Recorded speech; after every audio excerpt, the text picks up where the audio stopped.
Le titre de l'ouvrage de ce coaching, c'est Construction collective.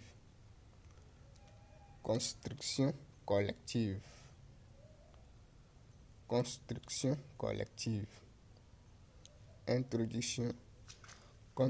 Construction collective est une technique qui consiste à construire une maison personnelle à étage par 2 ou 3 personnes pour passer leur séjour dans cette maison avec leurs enfants.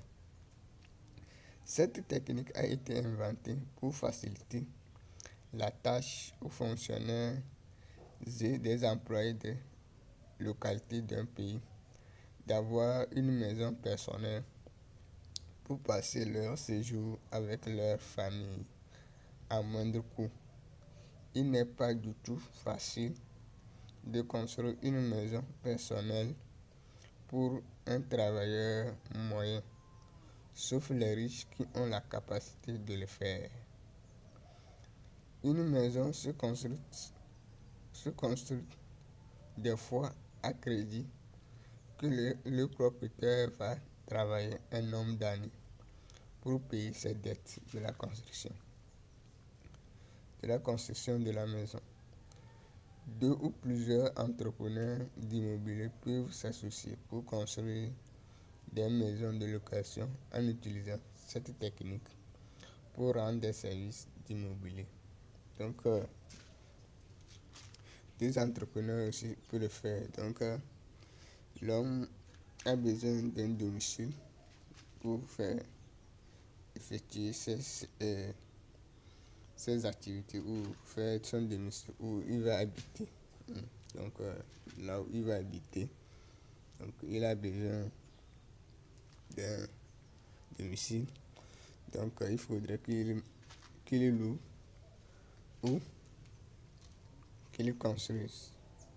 Donc, les fonctionnaires et les employés des entreprises n'ont pas assez de moyens comme ça. Donc, ils peuvent s'associer et construire une maison collective à étage pour pouvoir partager. Donc, les entrepreneurs d'immobilier aussi peuvent s'associer et construire des maisons de location petit à petit pour rendre des services aux habitants d'une localité au travers d'une localité en contrepartie d'un prix à la fin de chaque mois. Donc, et continuer leurs activités. Donc, c'est une entreprise, c'est un secteur générateur de revenus de substance que les entrepreneurs d'une localité doivent faire. Parce que tout le monde passe toujours par une maison de location avant de construire sa propre maison. Donc on voit l'exemple,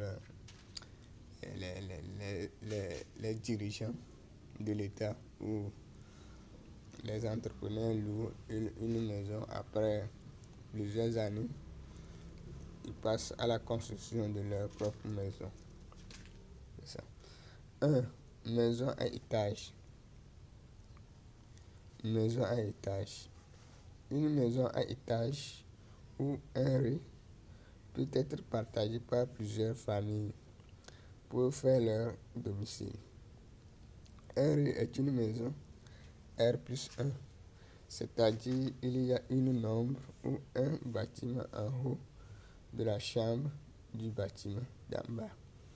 Une maison à étage est une maison R plus 2 ou R plus 3 ou R plus 4, c'est-à-dire il y a 2 chambres ou 2 bâtiments en haut du bâtiment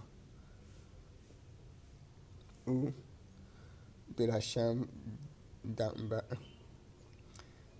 où il y a 3 chambres ou 3 bâtiments en haut de la chambre d'en bas ou du bâtiment d'en bas, où il y a 4 chambres ou 4 bâtiments en haut de la chambre ou du bâtiment d'en bas. Ici, ces maisons seront construites pour adapter aux réalités d'une maison personnelle qui sera habitée par plusieurs personnes ou familles. Une famille sera en bas et la seconde famille sera en haut. Si c'est si c'est un étage, le nombre de bâtiments ou de chambres va constituer le nombre de domiciles ou de familles qui va habiter la maison. La terrasse sera collée aux pièces de chambre du bâtiment et la véranda sera collée aux terrasses des chambres du bâtiment.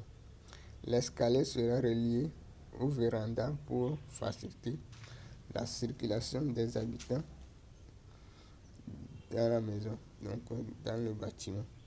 Il est trop de savoir adapter l'architecture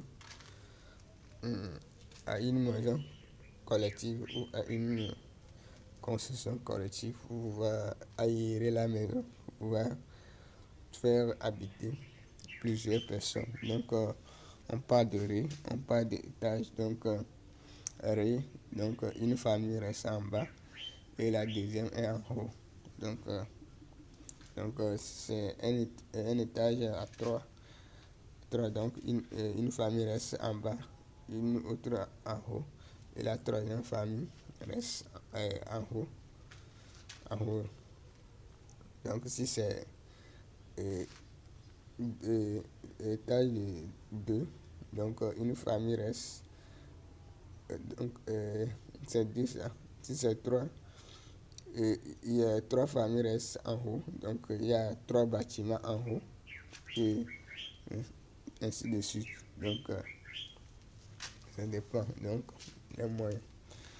2 propriétaires. 2 propriétaires. 2 ou 3 travailleurs vont s'associer pour construire un rez ou un étage pour créer leur domicile sous forme d'une maison personnelle. Un lot de terrain suffit pour construire un rez ou un étage pour faire une maison personnelle où les propriétaires et leurs familles vont passer leur vie. Donc, la maison doit être construite pour faciliter la vie aux propriétaires de la maison pour mener une vie normale. On doit mettre en place des règlements intérieurs pour faciliter la vie à tous les ménages de la maison.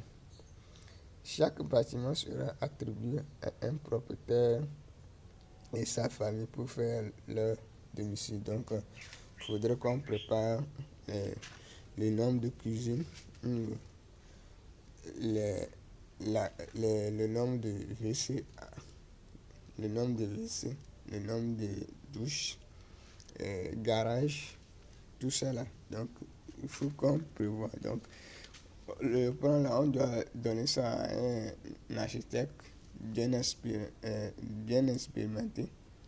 Donc, pour le faire, donc, pour les aider à le faire. Donc, pour que chaque ménage ou chaque propriétaire soit libre dans sa peau. Donc, il ne sert à rien de octroyer les prêts auprès de son entreprise ou auprès de l'État, construire une maison et le lendemain avoir des soucis ou tous les éléments.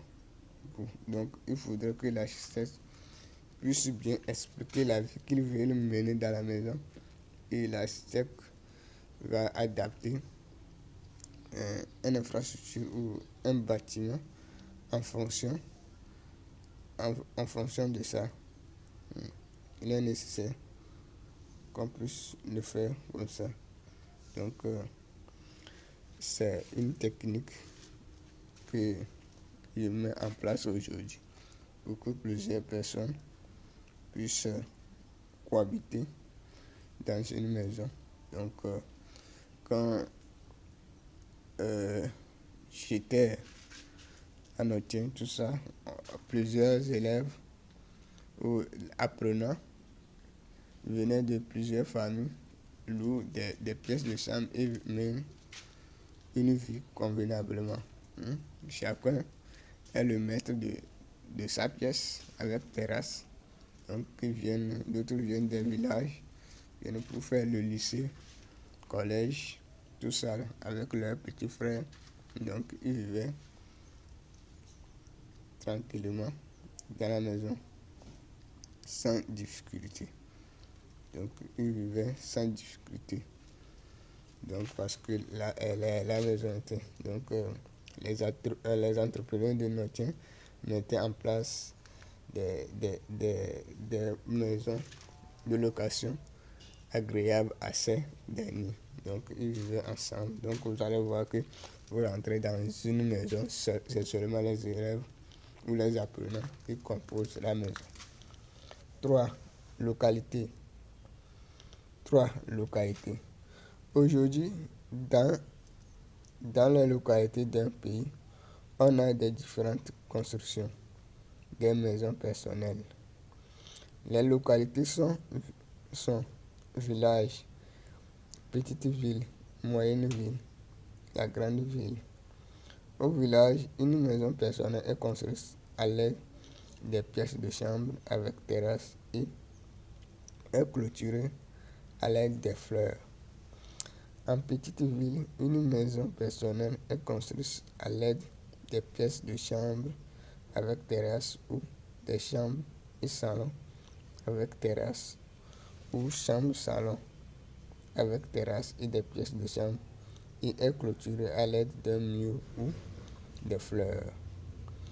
En moyenne ville et en grande ville, on a des maisons à étages, des maisons en rue, des maisons simples.